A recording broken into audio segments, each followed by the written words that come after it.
So we picked a restaurant to sit down at. This one's called Nasi Kapau Unilis. It's one of the most popular here in Los Lambong. A lot of the dishes are similar to Nasi Padang, but what's completely different is the serving style. So Nasi Padang, they bring all the little dishes to your table, but with Nasi Kapau, you have this massive display of all of these different Minangkabau dishes, and then you order whatever you want, and they use these big long spoons to serve it directly onto your rice.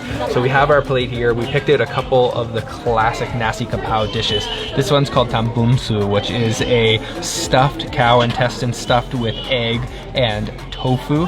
This one is ayam rendang dakak, which is this rendang chicken with these cassava cubes, these hard little cubes of cassava. We also have some cassava leaves underneath there, and then of course a plate of rice with all of that curry on top, all these different sauces. So I'm gonna start with this, the tambunsu. Oh, it's actually very cold.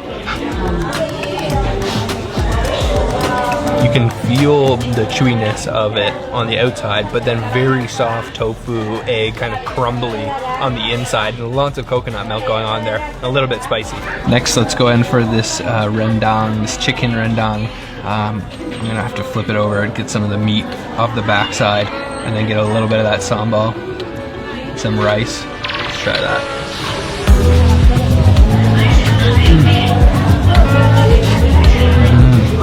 Rendang alone is worth coming to Padang for. It is one of the world's greatest pleasures. So much flavor, such a deep, complex flavor with the coconut, the lemongrass. It's just got levels, and with that sambal sauce, a little bit spicy, definitely, but not too bad. Let's chase it with one of these little dakak, these cassava cubes. Whoa, super crunchy, like a crouton, but even harder. So she actually threw on a couple things that I didn't even notice, like this jackfruit gule right here. Let's try that. That jackfruit gets so tender when you cook it down like that, and it just absorbs the flavor of that gule, all of those spices in there. So good.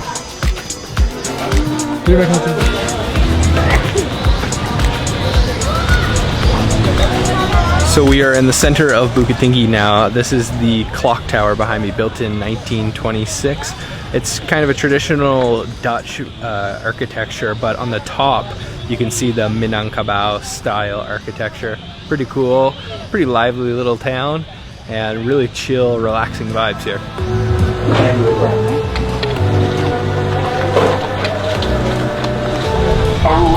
So we've come to have a little break at the clock tower in the center of the city, and we found a little shop that sells these fruit juices, and we mix dragon fruit and soursop together with a little bit of ice. So curious to see how this tastes.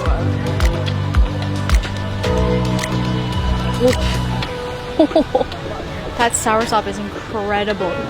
It actually creates the texture of this smoothie. I think the dragon fruit just creates the color. That tastes amazing. If you've ever had soursop, you know how it tastes. It's like this in liquid form. It's amazing.